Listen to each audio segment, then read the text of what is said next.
Good evening বন্ধুরা, সাজানো প্রশংসা চ্যানেলের একটি নতুন ভিডিওতে তোমাদের স্বাগত জানাচ্ছি।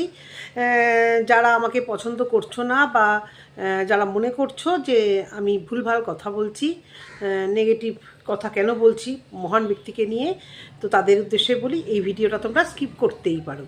তো যেটুকু বলা সেটুকু তো বলবোই। কালকে একটি ভিডিওতে অবশ্য করে কিছুটা বলেছি, অনেক কিছু তো বাদ চলেই যায়, কারণ অনেক বড় ভিডিও হয়ে যায়, নিজের কিছু কথা সেখানে বলে ফেলেছি, সব মিলিয়ে ভিডিওটা বড় হয়ে যায়। তো আজকে কেন বসলাম, আজকে কমেন্ট বক্সটা একটু দেখতে গেলাম। কমেন্ট বক্সে নেগেটিভ কমেন্ট তো না থাকেই না, কারণ বড় বড় ব্লগাররা অনেক রকম টেকনিক জানে। ফেসবুকে মনিটাইজেশন অফ করতে না জানা আর নিজের কমেন্ট বক্স থেকে মানে নেগেটিভ কমেন্ট ডিলিট করে দেওয়া, এগুলো সবই জানা যায়। তো যেহেতু ফেসবুকটাই একটুখানি টার্গেট করা হয় বারবারই কিছু হলেই, যে ওখানে আমি জানি না, ওটাখানে আমি জানি না, যে জায়গা থেকে রোজগার করছে সেই জায়গা এত টাকা রোজগার করছে, এ না যে অল্প টাকা, এবং দীর্ঘদিন ধরে আছে সেই জায়গাটার অন অফ বা সমস্ত কিছু নারী নক্ষত্র জানে না, এটা একদম মানে মিথ্যে কথা ছাড়া আর কিছু না। এর আগেও বলেছি, উনি না জানলেও আজকালকার দিনের বাচ্চাদের কিন্তু এই সব নলেজগুলো ভীষণ ফাস্ট। হ্যাঁ, সে যত ছোটোই বাচ্চা হোক, মোটামুটি একটু ক্লাস 1-2-এ পড়া বাচ্চাদেরও এত বেশি এই মোবাইল বা এই সমস্ত জগৎ সম্পর্কে নলেজ একটু ঘাটাঘাটি করলেই তারা জানতে পারবে। আর নেট অন করলে, বিভিন্ন ব্লগারদের চ্যানেল অন করলেই জানা যায় যে কী করে মনিটাইজেশন অফ বা অন করা যায়। তো আজকে আমি কী নিয়ে বলতে বসলাম, ওনার ভাইয়ের বউয়ের অবশ্য করে ভিডিও দেখলাম। তো দেখি, আমি বরাবর দেখি, প্রথম থেকে দেখি, ডে 1 থেকে দেখি, কারণ ভালো লাগে। কথাবার্তার মধ্যে ওনারও কাব্যিক ব্যাপার, সব থেকে উনি যে সাধু ভাষায় কথা বলে, আমাদের তো দুরকম ভাষা থাকে, সাধু ভাষা আর চলিত ভাষা।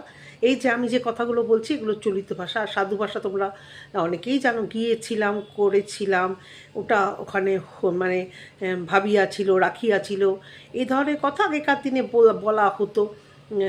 তো আমরা বইতেই এই ধরনের ভাষা পড়েছি, বিভিন্ন লেখকদের গল্পে, কাব্যতা। আমরা ইন জেনারেল আমরা কেউই ওই ধরনের কথা বলি না, কিন্তু ওনার ভাইয়ের বউ দেখছি, মানে ভয়েস দেখি আর কি, ভয়েস দিতে গেলেই এই ধরনের এই সাধু ভাষায় ভয়েসগুলো বলে। খুব মিষ্টি লাগে মেয়েটিকে, ভালো লাগে, আমার খারাপ লাগে না, মিথ্যে কথা বলবো না। কপাল করে ননদ পেয়েছিল বলেই তো মাত্র কয়েকটা ভিডিওতে 2.5 লাখ সাবস্ক্রাইবার। তো যাই হোক, ভালো কেন ননদ কপাল করে বলবো, তার নিজেরও কোয়ালিফিকেশান যথেষ্ট ভালো। তো সেই অনুযায়ী ওদের ব্যাপার, ওদের সম্পর্কে কে আসবে না আসবে, এবং এটা সম্ভবত ওদের এটা রিলেশনের মধ্যে, সম্ভবত না, আমি একদম ড্যাম শিওর যে এটা ওদের রিলেশনের মধ্যেই হয়েছে। বিয়ের ব্লগগুলো তো কিচ্ছু বাদ দেয়নি, তো সেখান থেকে জানি যে এনার মামি, ওনার পিসি, এরকম একটা সম্পর্কে তারকেশ্বরে মেয়েটির বাপের বাড়ি, সেই থেকে আর কি সম্পর্ক হয়েছে। বিয়ের ব্লগগুলো সবটাই দেখেছি, ওই বড় ব্লগার আর কি দিদি এসে থাকা যাওয়া কলকাতা থেকে, সমস্ত সেখানে আশীর্বাদ করা সবটাই দেখা হয়েছে, রেজিস্ট্রি হওয়া। তো ভালো লেগেছে, কোনো দিন কোনো নেগেটিভিটি না, কিচ্ছু না। কিন্তু মানুষ ওনাকেও আজকাল এই এনার জন্য অনেক বাজে বাজে কথা বলছে। না, মহুয়াকেও যে সবাই বাজে বাজে কথা কোনো দিন কমেন্ট বক্সে আমি অন্তত দেখিনি, কিন্তু এখন ব্যাপারটা বেরিয়ে আসছে, প্রচুর লোক আমাদের কমেন্ট বক্সে, ফেসবুকে লিখছে যে কোনো দিনও ওনাকে তেমনভাবে সহ্য হতো না, উনি ভুলভাল বোঝান এবং অসম্ভব ধূর্ত চালাক, এবং কোনো দিন কারোর পাশে সেভাবে এসে দাঁড়ান না। সত্যি কথা, এটা তো আমিও বলেছি, এই যে ইন্ডিয়াতে এত আসে, যে রিমি রূপার কালকে ভিডিওটি ছেড়েছি, তোমরা দেখেছো অনেকে। আমার একটা ভুল হয়ে গেছে, মিস্টেক হয়ে গেছে, মানে খুব ইয়ের মধ্যে ছিলাম আমি, মনটাও ভালো লাগছিল না, কেমন একটা লাগছিল, জানো তো। এই যে নেগেটিভিটি ছড়ানো না, ওয়াইটির সঙ্গে প্রতিটা মানুষের ঘরে ঘরে একটা নেগেটিভিটি। এখন বলবে দেখেছেন কেন, দেখো এতে মনিটাইজেশন অফ কি অন সেটা পরের কথা, ওর যেটা চ্যানেলে লাভ হয়েছে মহুয়ার আর কি, সেটা হয়েছে কি, পুরোনো ভিডিওগুলো পর্যন্ত প্রচণ্ডভাবে চোখের সামনে চলে এসে ভাইরাল হচ্ছে।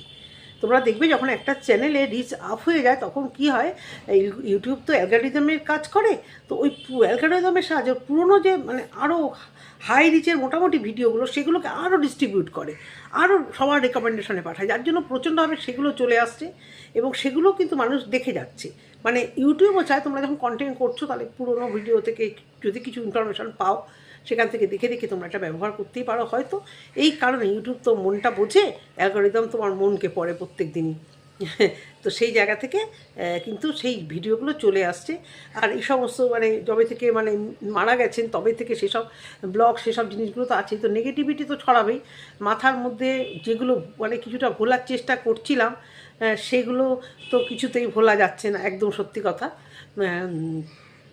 মানে আরও বেশি করে মনে পড়ছে মা বাবার ফটোর দিকে তাকালেই তাদের আসল মুখটা তো মনে পড়ছে, দেখছি ফটো, কিন্তু আবার সেই লাস্ট যাত্রার দৃশ্যগুলো মনের মধ্যে পড়ে আসছে। আমি তোমাদের কাছে ওগুলো নিয়ে আর ডিসকাস করতে পারছি না, মানে বই করছি না, তাহলে ওনার আর আমার আর তফাৎ কী রইল।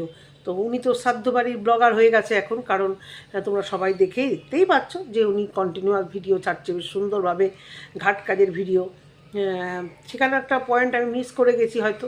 আচ্ছা, সবার যাদের মা কিংবা বাবা যে কোনো একজন বিয়োগ হলে অপরজনের মানে দুজনেই বিয়োগ হয়ে গেলে শেষের জন যখন বিয়োগ হয় তখন কিন্তু আরেকজনের ফটো রাখে।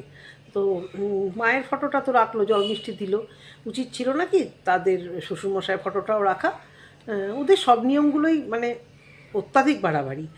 মানে গঙ্গা স্নান করছে, অ্যাকচুয়ালি জানো তো কালকে একটা জিনিস আমি বলবো করে, মন্দিরে আর একটা গুণ আছে, এই যে নেগেটিভিটি মন্দিরা নিজের বাবার ঘি মাখাচ্ছে ভালো করে পোড়া হবে বলে বাবা,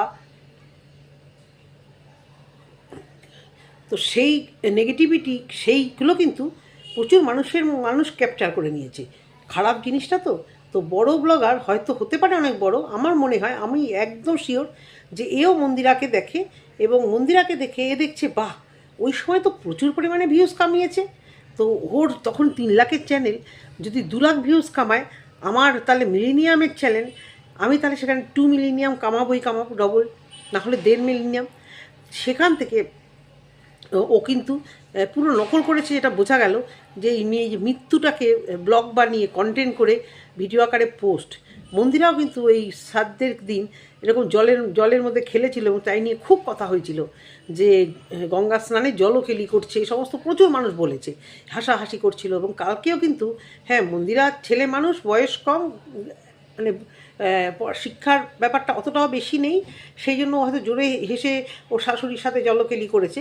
আর ইনিও কিন্তু কালকে বেশ দাঁড়িয়ে গঙ্গা স্নান করলো এবং অবাক লাগলো যে ওনার বয়সটা নেহাত খুব একটা তো কম নয়, উনি কখনো নাকি গঙ্গা স্নান করেনি। আমি জানি না কেন, শ্বশুরবাড়িতে এর আগে এসেছে থেকেছে, কখনো গঙ্গা স্নান করেনি, তো সেটাও ভিডিওতে বেশ সুন্দরভাবে ক্যামেরা ঘুরিয়ে। আর বাচ্চাগুলো তো বোর হচ্ছিলোই, আমার সঙ্গে অনেক ভিউয়ার্সই সহমত হয়েছে, বাচ্চারা একদম ইন্টারেস্টেড ছিল না এইগুলো শোনানোর। অ্যাকচুয়ালি উনি কি বাচ্চাদের শোনাতে চেয়েছে না সারা বিশ্বের কাছে উনি দেখাতে চেয়েছে দেখো আমরা কত সুন্দর কালচার ধরে রাখি, যার জন্য বাচ্চাটাকে কন্টিনিউয়াস করছে ওই চুড়িদার পরিয়ে রেখে একটা সুবলা মানে ওই সুবোধ বালিকা যাকে বলে আর কি, যাতে প্যান্ট জামা পরলে যদি কেউ খারাপ কথা বলে যতটা না ওরা মানে দেশীয় মানে ততটা তার থেকে অত্যাধিক কিন্তু তাদেরকে দেখাতে হবে, কারণ মানুষের মনটাকে বুঝতে হবে। সেই জন্য কী হয়েছে গো, আমাদের বাড়িতেও যখন আমার কেউ এরকম মারা গেছে অসুখ গেছে কোথায় আমার বাচ্চার যেটা পরে ওটাই পরেছে, চুড়িদার পরে থাকছিল যে ট্রাউজার গেঞ্জিগুলো পরে ওগুলো পরলে কি ভক্তি শ্রদ্ধা একটু কম দেখানো হয়? তা তো নয়, ওর তো ওটা ড্রেস, ও তো ওটাই পরে থাকে, ওকে তো বিদেশে দেখি না চুড়িদার পরে থাকতে অকেশন ছাড়া। তো এখানে ওকে একটা সুবোধ বালিকা ওটাকে শিখার যেন না হয়, একটা ভালো মানুষই সাজার জন্য মেয়েটিকেও কিন্তু ইউজ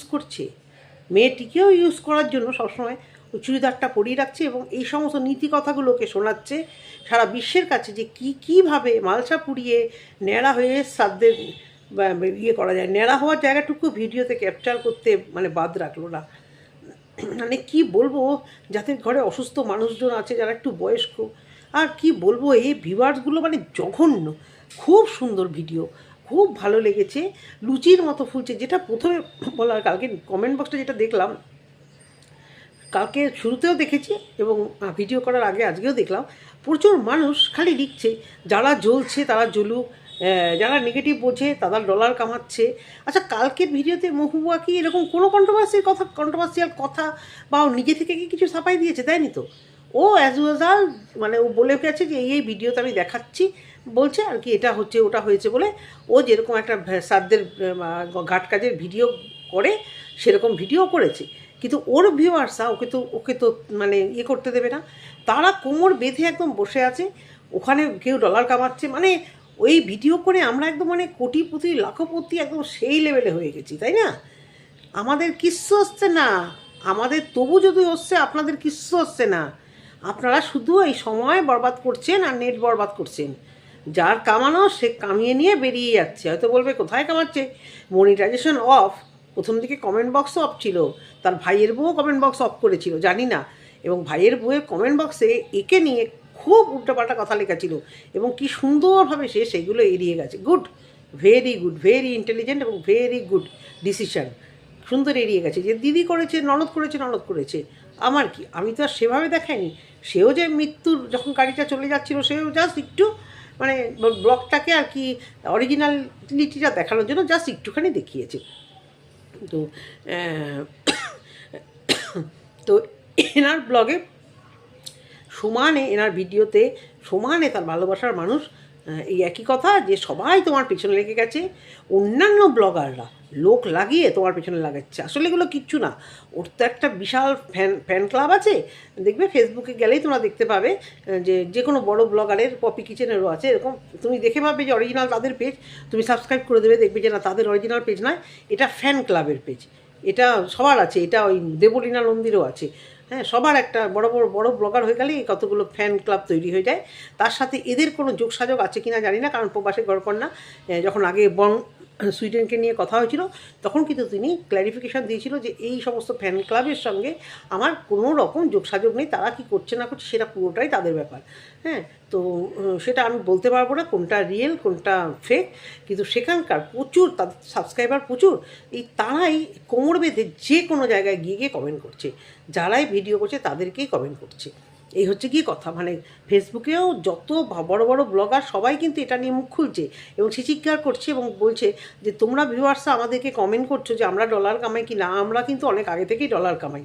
আজকে এনাকে নিয়ে দুটো কথা বলে আমাদের সেরকম ডলার কামাতে হচ্ছে না বা হবেও না। আমরা জাস্ট ফেসবুকে যেহেতু ব্লগারদেরও অ্যাটাক করা হচ্ছে, সেই জন্য আমাদেরও মানে আমাদেরও কর্তব্য যে আমরা সহকলিগকে দোষ বা সহকলিগের ভুলটাকে আমাদের কেন আঙুল দিয়ে আমাদেরকেও কেন ওইখানে বসাতে হবে, সেই জন্যই বলেছি। এবারে আসি, বাবার ফটোটা তো বললাম, ওনার ওই মিষ্টি আলাপ যে ভাই, যে ভাইয়ের বউ, তাকে দোল খেলতে দেখা গেছে। সেখানেও সম্ভবত তিনি রাজারহাটে আছে, জানি না সাপুরজিৎ অ্যাপার্টমেন্টে আছে কি না। অনেকেই কমেন্ট করেছে যে সাপুরজিৎ আছো কি না, তো ঠিকানা তো রিভিল করা ঠিক না। তো সেখানে তো থাকছে, সেখানে উনি খুব ভালোভাবে দোল ঢোল খেলছে। এবং সবাই লিখছে যে অনেকে, প্রচুর মানুষ লিখেছে যে এই দুদিন আগে শোকে বিয়েবল, আবার এখন দোল খেলছে। অবশ্য করেই দোল তো খেলছে, ভালো কথা, শোকে বিয়েবল হয়ে দোল খেলছে না, কিন্তু তার ফাঁকে ফাঁকে সে কিন্তু ভুলছে না যে মনটা প্রচণ্ড খারাপ। কাদের গো? তোমার দিদির শাশুড়ি। হ্যাঁ, আমার দিদির শাশুড়ি মারা গেলে আমার খুব খারাপ লাগবে, কেন কি আমার এখন নিজের মা নেই, আমার নিজের শাশুড়ি নেই, তবুও মাসিমা মাসিমা করে ডাকি। এবং দিদির বাড়িতে প্রচুর পরিমাণে যাতায়াত আছে, এই না যে নটাঙ্কি করার জন্য 2-3 বছরে একদিন থোপনাখানা দেখিয়ে আসলাম আর দিদির শাশুড়ির প্রতি আমার দরদ উঠতে পড়ছে, তা কিন্তু নয়। ইনফ্যাক্ট দিদির বাড়িতে গিয়ে আমি ওনার বিছানাতেই, মানে দিদির যেহেতু ভীষণ সকালবেলা উঠে স্কুলে যায়, স্কুলে চাকরি করে যেহেতু, জামাইবাবু ওঠে, আমি কিন্তু ওনার সঙ্গেই ঘুমাই। ভালো লাগে, বয়স্ক মানুষ, পুরোনো দিনের ওনার বিয়ের গল্পগুলো করে। উনি চলে গেলে ওনার প্রতি কিন্তু আমার একটা ভীষণভাবে একটা ভালোবাসার জায়গা আছে। আমার মাকে যখনই কিছু দেই, আমি কিন্তু সবসময়তে দিদির শাশুড়িকেও, যা শাশুড়ির জন্য কিন্তু দেই, পুজো আচ্ছা বলো, এই আচ্ছা বলো, চেষ্টা করি আর কি। এখন তো মানে বয়স্ক, ধরো এখন এই মাসি শাশুড়িরা আছে, হ্যাঁ, কিন্তু ওই দিকটায় ধরো দিদির শাশুড়ি একটা আছে।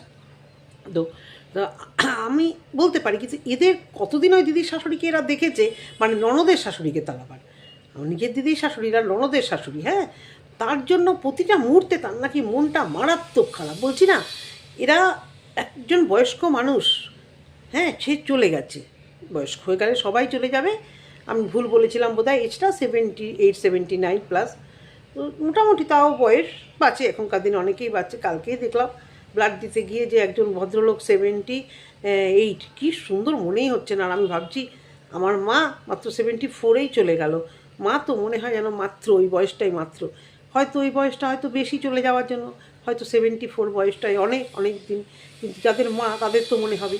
তো এখানেও তাই, ওনাদের হয়তো কষ্ট হচ্ছে, কিন্তু আনএক্সপেক্টেড কিছু না, মানে কেউ শুনে থমকে যাবে না ওরকম, বাবা হয় যেরকম অল্প বয়সী কেউ চলে গেলে যেটা হবে যে অনেক কিছু দেখার আছে পৃথিবীতে, অনেক কিছু দেখার ছিল, অনেক আশা মানে অনেক কিছু স্বপ্ন সফল হয়নি, হ্যাঁ। তো সেই জায়গা থেকে ওনার যথেষ্ট বয়স হয়েছিল, তারপরেও উনি ক্ষণে ক্ষণে ওই একটা কথা, যাতে ভিউয়ার্সরা না অ্যাটাক করে, অ্যাটাক তো করছে দেখতে তো পাচ্ছি কমেন্ট বক্সে, ভীষণ মন খারাপ, আমার না ভীষণ মন খারাপ হয়। এত নাটকের কী আছে ভাই, নাটকটা কম করো, তোমাদের সবাই এমনি ভালোবাসবে। অত্যাধিক এই সাধু ভাষায় কথা বলে মাঝে মধ্যে এমন ন্যাকা করতে থাকে, আর দিদির এই শাশুড়ি এদের যে কী পরিমাণ ডলার আর কী পরিমাণ ভিউজ দিয়ে গেল, কিন্তু এই যে এদের ভিউয়ার্সরা 5-8 ভিউয়ার্সদের একটাই কথা, তোমাদের নিয়ে ভিডিও করে মানুষ কত কোটি কোটি টাকা একেবারে কামিয়ে নিচ্ছে, তার আর বলার নেই। পা চাটাগুলো মানে পা চাটতে হয় না কিছু ভিউয়ার্স, খুব ভালো খুব ভালো, তুমি এগিয়ে যাও, সবাই লুচির মতো জ্বলবে, লুচির মতো ফুলবে। শোনো, ওনার টাকা পয়সা আছে, অনেক কিছু আছে, আবার আমাদের কাছে অনেক কিছু আছে বা যেগুলো ওনার কাছে নেই। কি আছে জানো আমাদের কাছে দেশ আছে আমাদের, হ্যাঁ উনিও ভালোভাবেই আছে, ওটা ওনার দিক থেকে ভালো, কিন্তু আমরাও মনে করি যারা আমরা এখানে থাকি, আমাদেরও কাছের লোককে আমরা দেখতে পাই, আমরা দুর্গাপুজো দেখতে পাই, আমরা পয়লা বৈশাখ দেখতে পাই, আমরা ভাইফোঁটায় থাকতে পারি, আমরা আত্মীয় স্বজনদের বিয়েতে থাকতে পারি, সেগুলো ওরা মিস করে। আবার ওরা যেগুলো অনেক কিছু পায়, অনেক ভালো ফেসিলিটি, অনেক ভালো সুন্দর গোছানো, আমরা যেরকম পলিউশন ঘিঞ্চি জায়গায় থাকি সেই জায়গা থেকে ওরা খুব সুন্দর জায়গায় থাকে, কিন্তু একটা ডিপ্রেশন আসে গো, একটা নিরিবিলি একাকিত্বের, বা আমি তো মানে পাগল হয়ে যাব। আমাকে কলকাতার বাইরে 10 দিন রাখলে আমি হাওড়ায় বা দমদমে আসার সময় আমি ছটপট করতে থাকি। আমি আছে হোম ফেবি, আমার বড় বলে যে বেড়াতে যাওয়ার সময় ফেরার সময় তোর মার বেশি গেল ব্যাগ গোছানোর একটা মানে এক্সাইটেডমেন্ট থাকে, আসলে ওই যে বাড়ি তার সঙ্গে পোষ্য, সেই সব কারণে। আগে মা বাবা ছিল, কতক্ষণ এখানে এসে কোথা থেকে বাইরে থেকে আসলেই মা বাবার কাছে একটু আগে গিয়ে পরের দিন একটু মুখটা দেখিয়ে আসা, মনে হয় না কতদিন দেখিনি এরকম একটা ব্যাপার। তো সেই রকম আমাদের কাছেও অনেক কিছু আছে যেটা ওনার কাছে নেই, এটা যার যার ভাগ্য। উনি ওইভাবে খুশি, আমরা এইভাবে খুশি না, ওনার সঙ্গে হিংসা করার কিছু আছে না, মানে ওনার লাইফস্টাইলকে পাওয়ার জন্য তরপাচ্ছি। আমরা এখানে ওনাকে দেখে ভিডিও নিয়ে আমরা কন্টেন্ট করছি, তারপরেও কিছু মানুষ কি না আমরা হিংসা করছি, আমরা লুচির মতো ফুলছি। কেন লুচির মতো ফুলবো কেন? এরকম প্রচুর মানুষই তো আছে, সবারই রিলেটিভ, সবারই প্রচুর মানুষ বাইরে থাকে, হিংসা করার কারোর সাথে কিছু হয়নি। উনি ওনার জায়গায় ভালো আছে, আমরা আমাদের জায়গায় ভালো আছি, খুশি আছি, কিন্তু উনি সোশ্যাল মিডিয়াতে এইগুলো এই যে দেখাচ্ছে, নেগেটিভিটি ছড়াচ্ছে, বলো তো মাথা মস্তিষ্ক ভালো থাকে? ভিডিওর থাম্বনেলগুলো দেখেছো? এগুলো কি দেওয়া ঠিক? একটা সেলিব্রিটি ব্লগার, উনি তো সেলিব্রিটি নয়, ওনার মানে ভিউয়ার্সরা ওনাকে তৈরি করে দিয়েছে, ওনার কাছে কি এটা এক্সপেক্ট করা যায় বলো তো? সবাই ভুল, এত মানুষ কমেন্ট করছে, এত মানুষ ফেসবুকে পোস্ট দিচ্ছে, ভিডিও করছে, সবাই ভুল। সবাই যে বলছে যে ওনার কাছের লোক, একদম কাছের হাজবেন্ড, মা বাবা, যদি কিছু হয় ভিডিওকে আমরা দেখবো? আজকে শাশুড়ি বলেই তো উনি এই ব্যাপারটাকে নিয়ে এত কিছু করলো, অথচ দেখাচ্ছে এমন একটা যেন শাশুড়িকে যেন কোন লেভেলে একদম মানে কী লেভেলে ভালোবাসতো, অথচ শাশুড়ির সঙ্গে থেকেছে কদিন বলো তো? থেকেছে কদিন? যারা কাছে থাকছে তাদের একটা মায়া হয়, উনি তো এমনি ডিটাচ, উনি এমনি 5 বছর 2 বছর পর দেখতো, এখন চলে গেছে, এখনও মানে সারা জীবনে হয়তো দেখবেই না, ভিডিওগুলো তাও দেখবে। তো নাটক ভালো লাগে না, ভাইয়ের বউ নাটক করছে বলে সেও খাচ্ছে সুন্দরভাবে পজিটিভ, একে নিয়ে করা কমেন্টগুলো একটাতেও কিছু করছে না। অন্যান্য আগে পরে কমেন্টগুলোতে দিব্যি লাভ রিয়াক্ট দেখছে, প্রথমে তো কমেন্ট বক্স বন্ধ করেছিল না, ইউটিউব থেকে করেছিল জানি না। তো এই হচ্ছে কথা। যদি ভিডিওটিতে তোমাদের কথা ঠিক লাগে, ভালো লাগবে বলবো না, এইসব ভিডিও ভালো লাগার মতো নয়, কারণ আমিও কিছু এমন কিছু বলে ফেলেছি এই মৃত্যু নিয়ে, ভালো লাগার নয়। যদি তোমাদের ঠিক কিছু লাগে অবশ্য করেই জানিও, জানি না আর এটা নিয়ে ভিডিও করবো কি না, আবারও কিছু মনে হয় যে আবারও কিছু বলি, যখন কমেন্ট দেখি আমাদেরকে নিয়ে, আমাকে যখন কমেন্ট করে কেউ, তখন মনে হয় না আবার কিছু তো বলতে বসি। তো ভিউয়ার্সরা দেখছে বলে ভিডিও করছি, ভিউয়ার্সরা দেখা বন্ধ করলে অবশ্য করে ভিডিও করব না। এখানে এমনি কেউ বকর করতে আসে না, এইটুকু বোঝার যদি ক্ষমতা হয় তাহলে ইউটিউব দেখবে, নাহলে ইউটিউব না দেখাই ভালো, এটুকুই বলা। সবাই ভালো থেকো, সুস্থ থেকো, পরিবারকে নিয়ে সাবধানে থেকো, টাটা।